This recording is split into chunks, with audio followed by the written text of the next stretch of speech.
오늘 우리에게 주시는 하나님의 말씀은 요한복음 16장 12절에서부터 15절까지 말씀입니다. 내가 아직도 너희에게 이를 것이 많으나 지금은 너희가 감당하지 못하리라. 그러나 진리의 성령이 오시면 그가 너희를 모든 진리 가운데로 인도하시리니 그가 스스로 말하지 않고 오직 들은 것을 말하며 장래 일을 너희에게 알리시리라. 그가 내 영광을 나타내리니 내 것을 가지고 너희에게 알리시겠습니다. 무릇 아버지께 있는 것은 다 내 것이라. 그러므로 내가 말하기를 그가 내 것을 가지고 너희에게 알리시리라 하였노라. 아멘. 로마서 6장 23절은 죄의 삭은 사망이라고 말하므로 죄에 대한 하나님의 입장이 어떠한지를 우리에게 분명히 알려줍니다.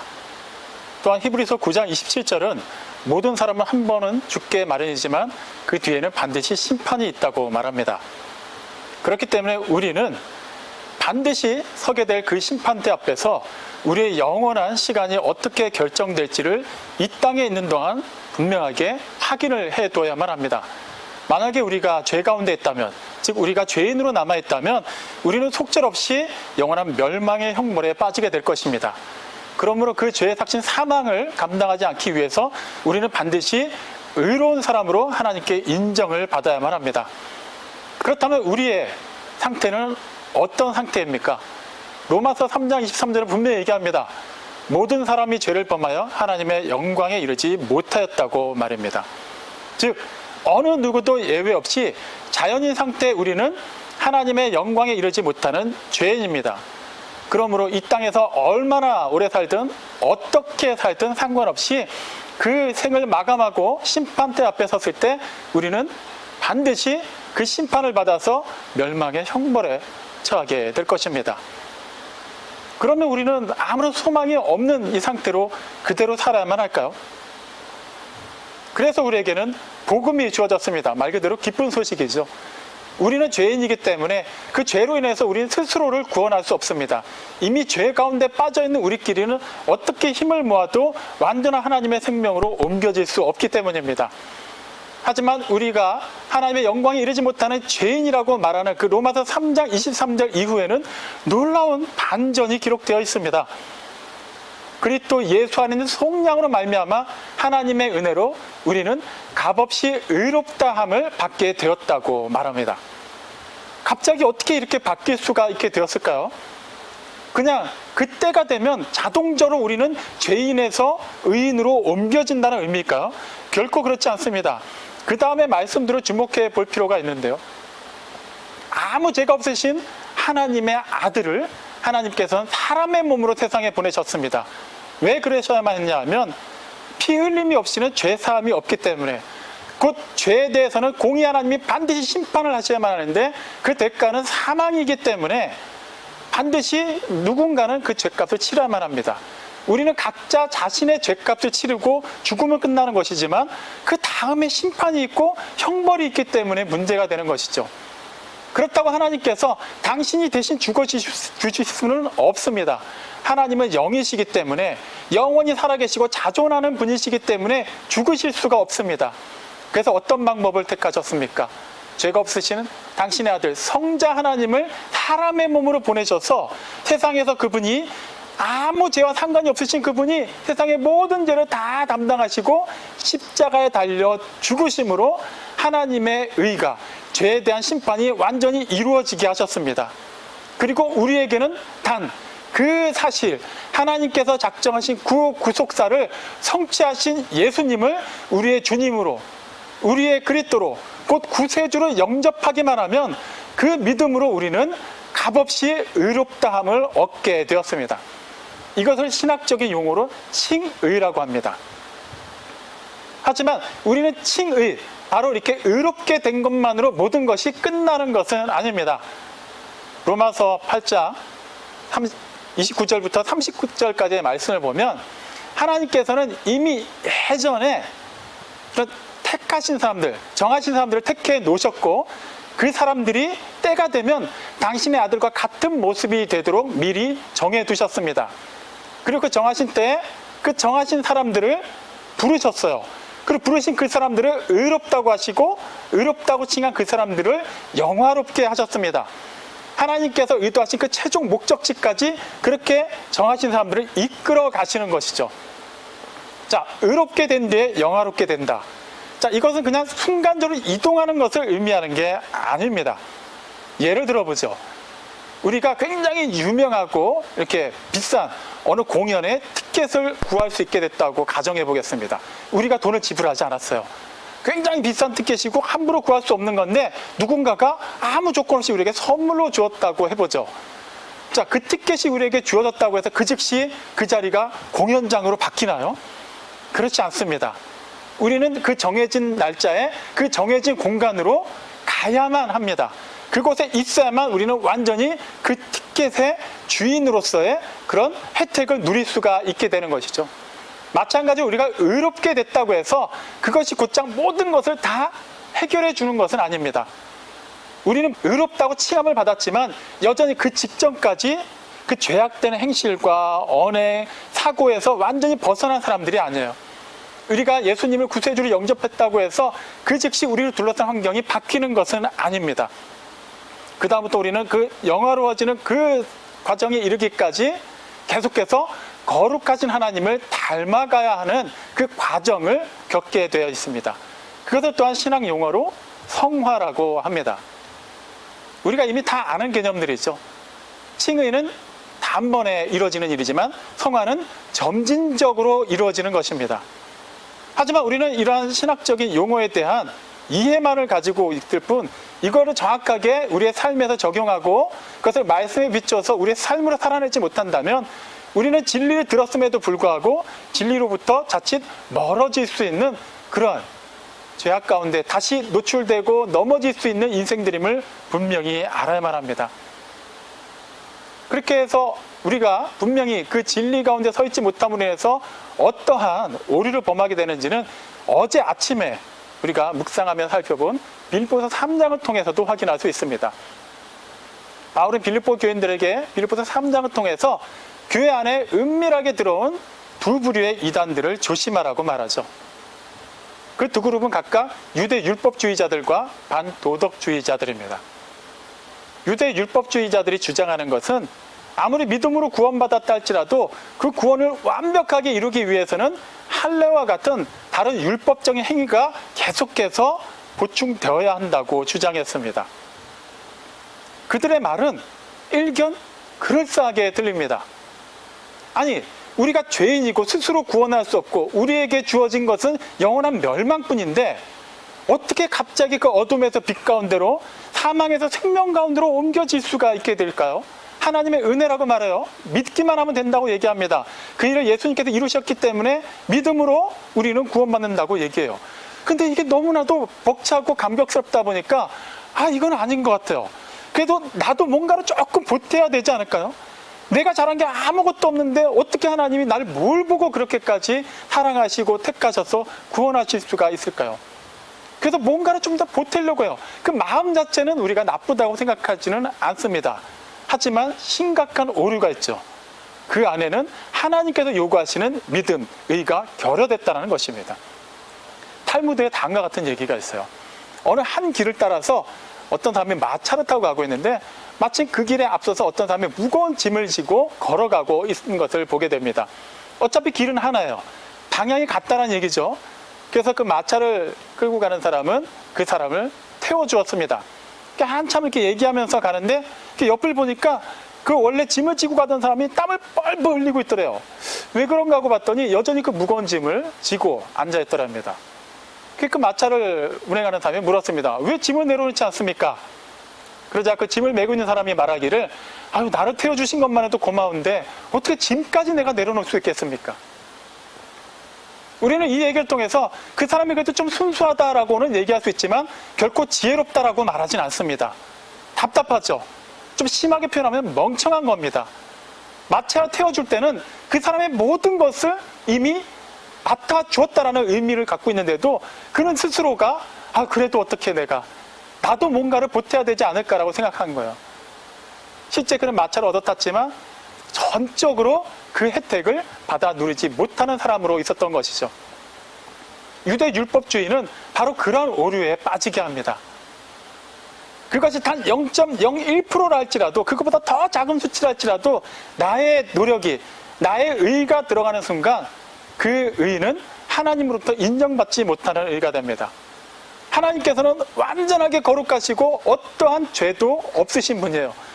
그분은 소멸하는 분이시기 때문에 어떠한 죄도 용납하실 수가 없습니다.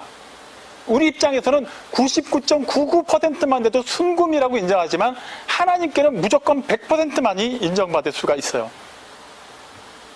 아무리 우리가 의롭다고 생각하는 것을 보탠다 할지라도 우리는 하나님으로부터 의롭다고 칭함받기 전까지는 죄인이기 때문에 우리가 행하는 어떤 것도 죄가 됩니다. 생수 한 통에 치명적인 독극물을 한 방울 떨어뜨리든 한 컵을 집어넣든 그 물은 우리가 마실 수 없는 것과 마찬가지가 되는 것이죠.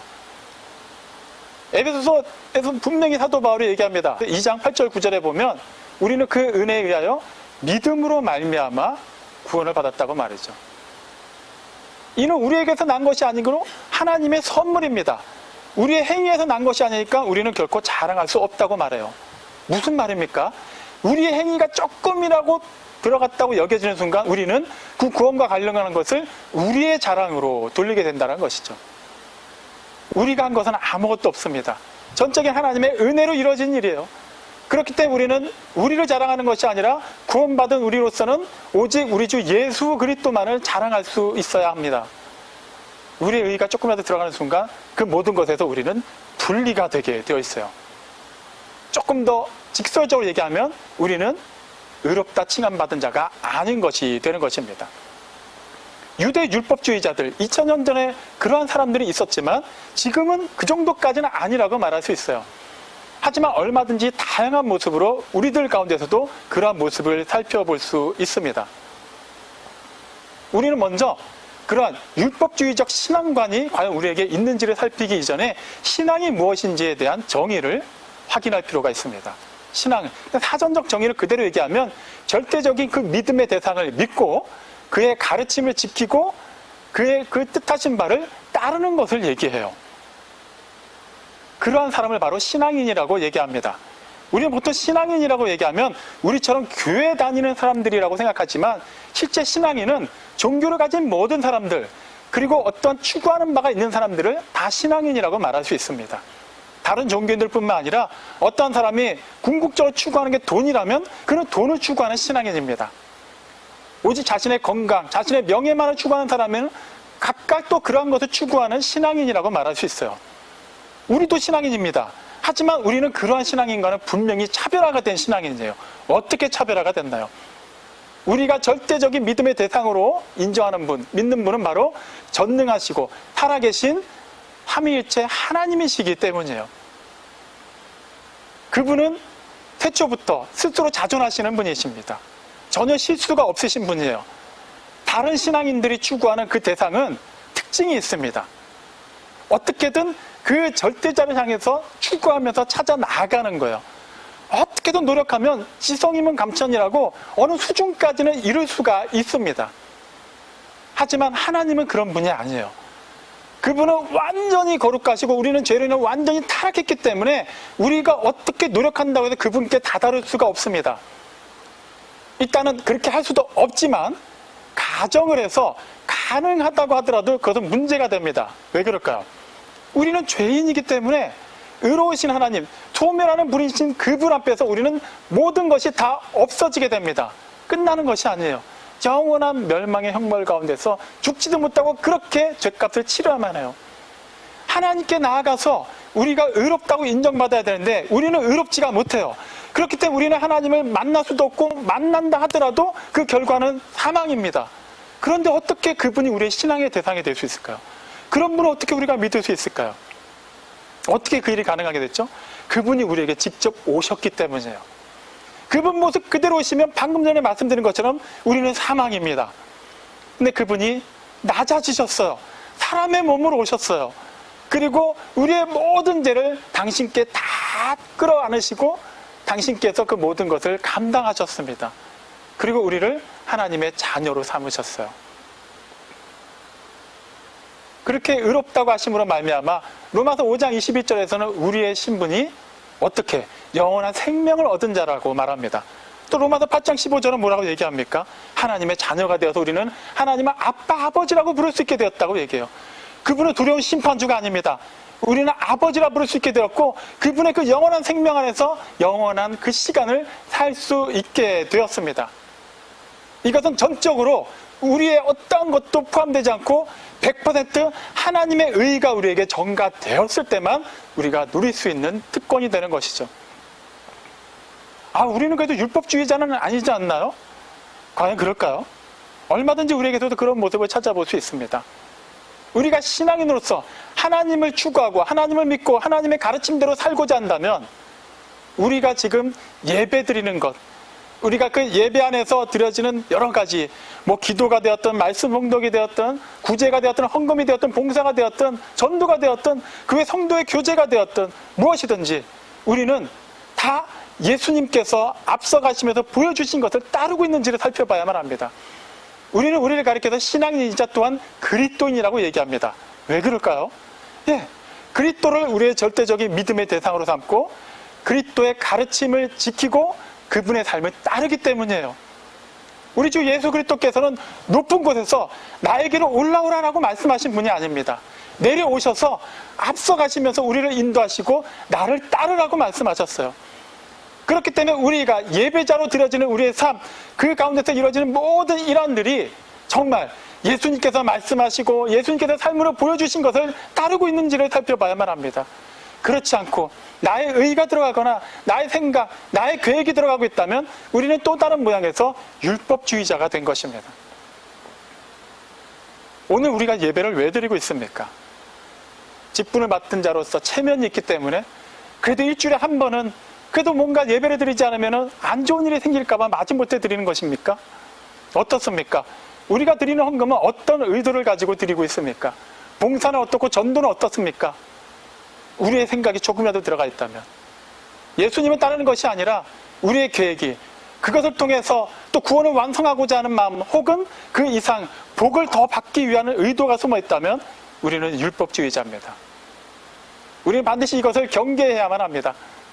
또한 빌립보 교회에 있는 반도덕주의자들의 모습을 통해서도 우리에게 그와 같은 오류가 있지 않은지를 살펴볼 필요가 있습니다. 반도덕주의자들, 그들은 율법주의자들과는 완전히 결이 달랐습니다. 율법주의자들은 칭의에 대해서 완전히 오해를 하고 있었죠. 100% 그리스도의 의가 아닌 자신들의 의가 포함되어야만 된다고 생각을 했어요. 반면에 반도덕주의자들은 이미 우리는 그리스도를 믿음으로 말미암아 완전하게 되었기 때문에 굳이 이 땅에 사는 동안에 또 다른 도덕적인 삶에 대해서 신경 쓸 필요가 없다고 주장했습니다. 다시 말하면 그들은 성화의 개념을 완전히 무시해버린 것이죠. 어떻게 살아도 이미 구원받았으니까. 사실 따지고 보면 이런 반도덕주의자들의 주장이 우리에게서 더 자주 드러나는 것은 사실입니다. 예수님께서 이미 모든 것을 이루셨고 나는 그것을 믿는데 내가 무엇을 더 할 필요가 있을까요? 그 생각 자체가 이미 율법주의 아닌가요? 믿음이 없이 오직 행위만을 주장하는 거 아닌가요? 잘못됐잖아요. 자유할 필요가 있지 않을까요? 우리는 막 그렇게 쉽게 생각을 하죠. 하지만 분명한 것은 사도 바울은 반도덕주의자들이 율법주의자들보다 낫다고 얘기하지 않았다는 거예요. 그 둘을 똑같이 조심하라고 얘기했습니다. 무슨 말입니까?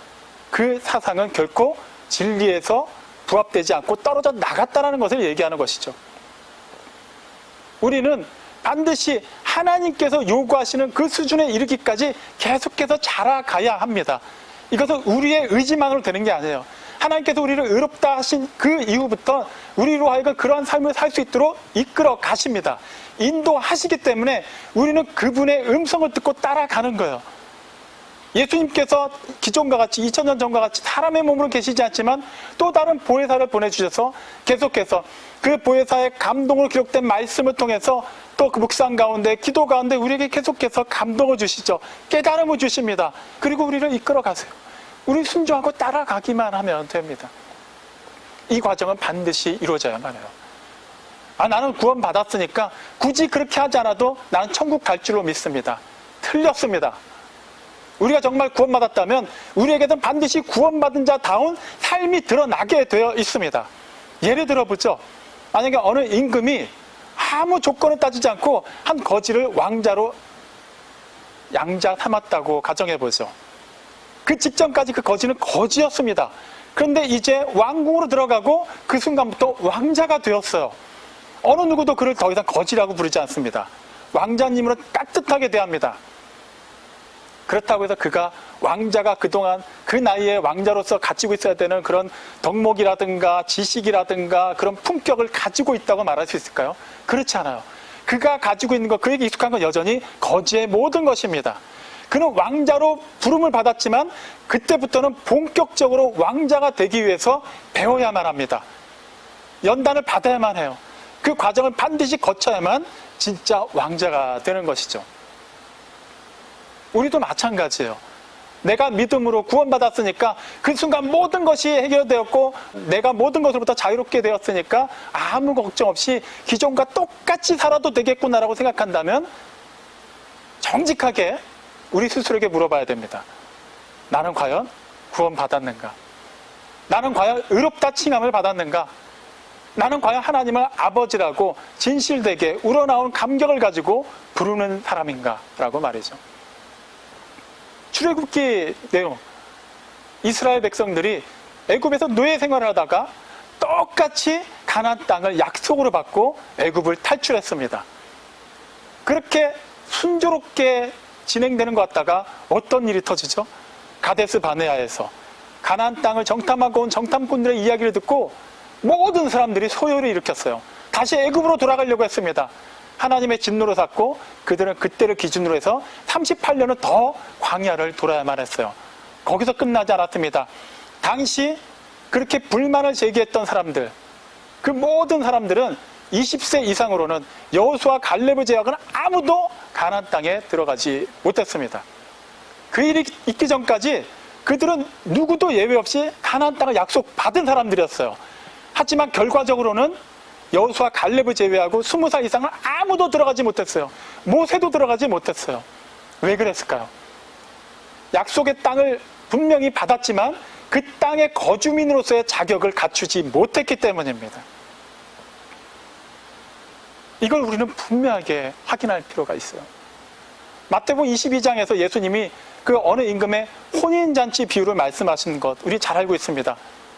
그 왕자의 혼인잔치 때 원래 그런 초청받은 사람들이 다 사정을 들어서 오지 못하게 되었어요. 그래서 임금의 명을 따라서 길거리 나와서 아무나 다 그냥 원래 자격이 없던 사람들을 다 불러왔습니다.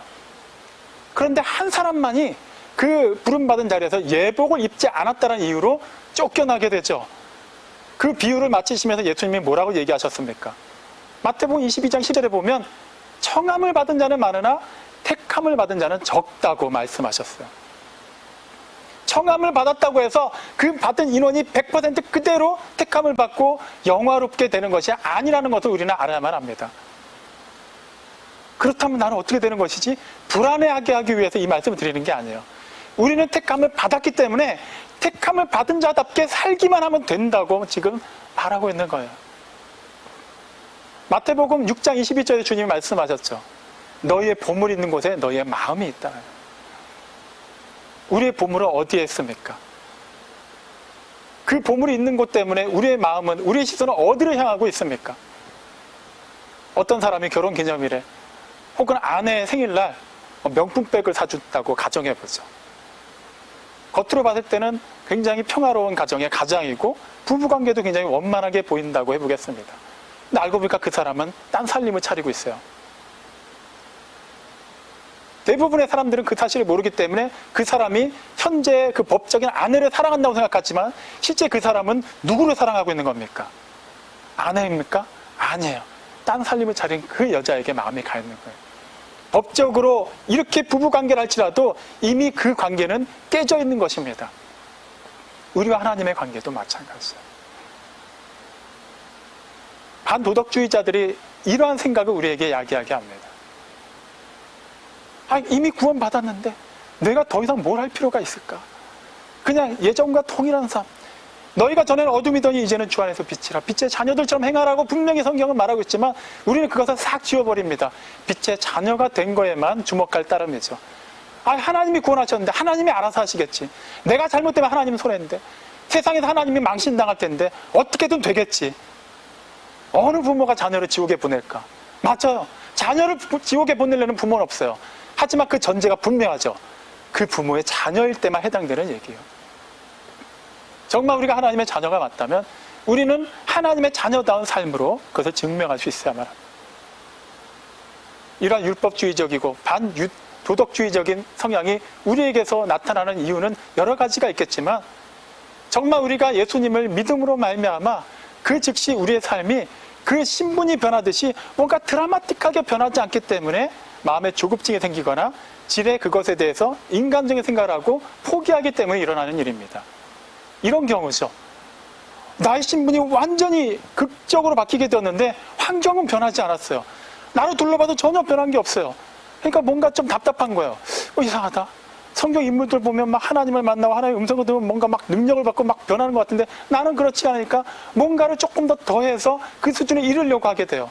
그러다 보니까 우리는 부지불식간의 율법주의자가 됩니다. 구원받았다고 하는데 달라진 게 없네. 그렇다면 어떻게 살아도 구원받은 거는 변하지 않을 테니까 크게 의미가 없겠구나라고 생각해서 구태여 빛의 자녀다운 삶을 살려고 하지 않게 됩니다. 그렇게 우리는 반도덕주의자가 되어가는 것이죠. 우리가 그런 생각을 하게 되는 그 배경, 하나님을 만남으로 정말 부르심을 받는 그 순간 모든 것이 급진적으로 변한다고 생각하는 그 계기가 무엇입니까? 우리 성경이 인물들을 통해서 좀 잘못된 오해를 갖기 때문이에요. 바울을 예를 들어볼까요? 바울은 열렬한 유대주의자였어요. 교회를 핍박하고 성도들을 핍박하는 자였습니다. 그 열심이 막 어느 정도였냐면 대제사장에게 공문을 받아서 굉장히 멀리 떨어져 있는 다메섹으로까지 향하던 사람이었어요. 그곳에 있는 성도들을 잡아오기 위해서. 그랬던 그가 다메섹 도상에서 강한 빛 가운데 예수님을 만납니다. 시력을 잃어버리죠. 예수님께서 아나니아를 보내셔서 안수하게 하시고 그의 눈을 뜨게 하십니다. 우리는 그 다음부터 바울이 급격하게 변화되어서 막 열심히 복음을 전하고 또 그렇게 전도 여행을 떠난 것으로 생각해요. 하지만 그 일이 있고 난 뒤에 갈라디아서 1장 17절 18절 말씀을 보면 그는 아라비아로 가서 3년 동안 거기서 훈련받은 것을 알 수 있어요.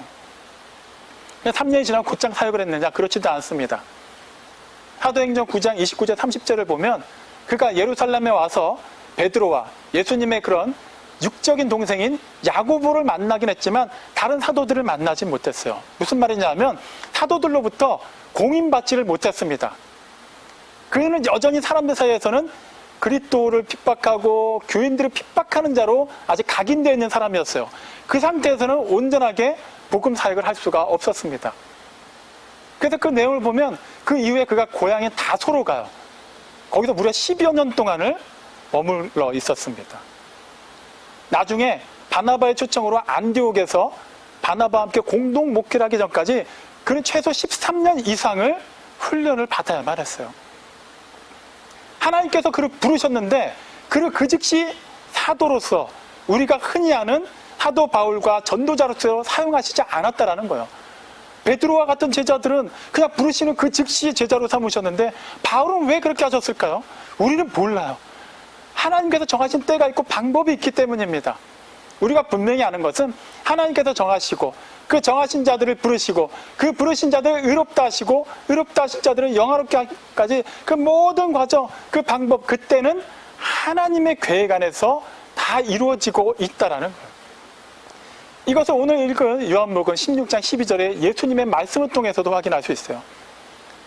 지금 이제 십자가를 맞이하시기 몇 시간 남지 않은 시점에서 제자들은 잔뜩 지금 낙심 가운데 모든 것을 다 포기한 상태로 지금 그 자리에 모여 있습니다. 이제 예수님이 곧 잡히시고 나면은 그 다음부터 제자들이 해야 될 일이 너무나도 많은데 그들은 그동안 예수님이 하셨던 말씀을 다 잊어버렸어요. 그리고 그 자리에서 하신 말씀도 그다지 귀담아 듣고 있지 않습니다. 시간이 얼마 남지 않았어요. 마음이 급하시지 않았을까요? 그래서 예수님이 말씀하시죠. 내가 아직 너희에게 이를 것이 많이 있다. 그런데 지금은 너희가 감당할 수 없다라고 말씀하세요. 시간은 얼마 남지 않았고 그들은 알아야 되는 것이 많은데 알만한 수준도 되어 있지 않고 설사 말씀을 해주셔도 그들은 그것을 감당할 수가 없습니다. 그러면 예수님이 또 다른 초자연적인 방법으로 그들에게 막 지식을 넣어주셔야 되지 않을까요? 근데 그렇게 하지 않으세요. 지금은 너희가 감당하지 못한다고 말씀하시면서 더 이상 그들의 수준을 넘는 얘기를 하지 않으십니다. 우리가 다음 주에 살펴보겠습니다만 그 다음에 때가 되면, 즉 진리의 영이신 보혜사께서 임하시는 그때 그들은 비로소 예수님의 말씀을 생각하고 그 가르침을 따라서 예수님께서 맡겨주신 사역을 감당할 수 있게 되기 때문이죠. 예수님께서 이 세상에 오신 것, 제자들을 부르시고 사역하시고 말씀 전하시고 표적을 행하시고 또 행하신 모든 일들, 십자가를 지시고 죽으시고 부활하시고 살아나셔서 그 하나님의 보좌 우편에 올라가신 그 모든 순서와 과정은 다 하나님의 뜻을 따라 행하셨어요. 그 말은 제자들을 부르신 것, 그리고 제자들이 그 부르심을 따라 살아내야 되는 모든 것 또한 하나님의 뜻, 하나님의 시간에 따라서 이루어지게 된다는 것입니다. 사실 우리는 많은 기도 제목을 가지고 있는데 그 기도 제목들의 면면을 살펴보면 핵심이 무엇인가요? 우리는 다 때를 찾고 있어요. 내가 건강해지는 때, 내가 이 지긋지긋한 가난에서 벗어나는 때, 내 자녀가 잘 되는 때, 이 팬데믹이 종식되는 때, 우리는 그 때를 알고 싶어 합니다. 근데 더 나아가서 어떤 문제가 생기죠? 그 결과를 우리가 이미 정해놓고 때를 구해요. 지금 그 일이 이루어져야만 해요. 이 즈음에서는 그 일이 이루어져야 됩니다. 올해가 넘기기 전에는 그 일이 이루어져야만 해요. 우리는 하나님의 시간을 살고 있지만 그 하나님의 시간, 즉 그 시간의 주인이 되시는 하나님의 영역을 아무렇지도 않게 침범하고 있어요. 마음이 급해서 그 시간을 앞당기려고 하면서 우리의 노력이 들어가면 율법주의자가 될 수 있죠. 그 시간을 외면한 채 그냥 별개의 나만의 시간을 살겠다고 하는 순간 우리는 반도덕주의자가 되게 됩니다. 하지만 예수님께서 본을 보여주셨어요. 철저하게 하나님의 때에 맞춰서 하나님의 모든 일에 자신을 내어 맡기면 그 다음에 가장 완벽하고 선하고 아름다운 일을 하나님께서 이루신다는 것을 보여주셨습니다. 우리는 그리스도를 믿고 그리스도의 가르침을 지키고 그분의 앞서가신 길을 따르는 그리스도인입니다. 사랑하는 성도 여러분, 우리가 지금 무엇을 따라야만 하겠습니까? 지금 이때 우리가 무엇에 집중해야만 하겠습니까? 비록 신앙생활을 오래 했지만 여전히 내 안에 구원의 확신이 없다면 지금이 바로 은혜의 때요, 지금이 바로 구원받을 만한 때입니다. 예수님을 구세주로 영접하시기 바랍니다. 나에게 구원의 확신이 있습니다. 그렇다면 지금이 어떤 때입니까? 예수님으로 옷 입고 그분의 장성한 분량에 이를 때까지 우리는 자라가야 할 때입니다. 그 영원한 곳, 그 영광스러운 곳에 이르기까지 우리는 지금 이때를 하나님께서 이끌어 가시는 그 모든 순간에 우리의 전인격을 내어 맡겨야만 하는 때입니다. 지금 우리의 마음은, 우리의 언어는, 우리의 행동은 과연 앞서 가시는 주님의 그 인도를 따라가고 있습니까? 그렇지 않다면 우리는 세상에서 말하는 그런 평범한 사전적인 의미의 신앙인 이상을 벗어나지 못할 것입니다. 진리에서 벗어나지 마십시오. 그 안에 속한 자로서 그 진리가 우리에게 계시하신 그 영원한 생명과 그 영원한 시간을 살아내십시오. 그렇게 우리의 모든 것을 그 시간 안에 내어 맡길 때 그 안에서 이루어져야 되는 일, 예정된 일, 가장 선하고 아름다운 일을 하나님께서 이루실 것입니다. 이 놀랍고 복된 일을 하나님께 모든 것을 내어 맡기고 그때를 살아냄으로 말미암아 누리고 신실하게 증거하고 그렇게 하나님께 영광을 돌린 데 쓰임받는 우리 모두가 되기를 주님의 이름으로 축원합니다. 아멘.